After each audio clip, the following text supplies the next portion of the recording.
లోనే మాక్ అసెంబ్లీ నిర్వహిస్తే బాగుంటుందని నేను కోరాను. ఆయన చాలా ఇబ్బంది పెట్టారు. అప్పుడు ఆయన లేదు రూల్స్ ఉంటుంది, సభా సాంప్రదాయాలు ఉంటాయి అంటే మీరే కదా సార్ స్పీకర్, మీ చేతుల్లోనే అంత ఉంటుంది.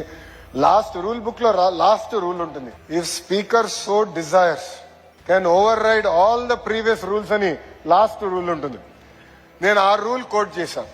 ఓకే, ఇంక వీడితో మారితే కష్టం అని చెప్పి డైరెక్ట్ గౌరవ ముఖ్యమంత్రి గారి దగ్గరికి వెళ్ళి ఈ మిసైల్ ఇబ్బంది పెడుతున్నాడు, మీరు జీపీఎస్ గా డైరెక్షన్ ఇవ్వండి, ఈ మిసైల్ కి లోపల పెట్టాం గానీ అసెంబ్లీ ప్రాంగణంలో అద్భుతంగా ఒక టెంట్ వేసి అసెంబ్లీ లోపల ఎలా ఉంటుందో అదే విధంగా మేము చేస్తాం, ఆ మిసైల్ కి మీరు డైరెక్షన్ ఇవ్వండి అని చెప్పిన గొప్ప వ్యక్తి అయ్యన్న పాత్రుడు గారు.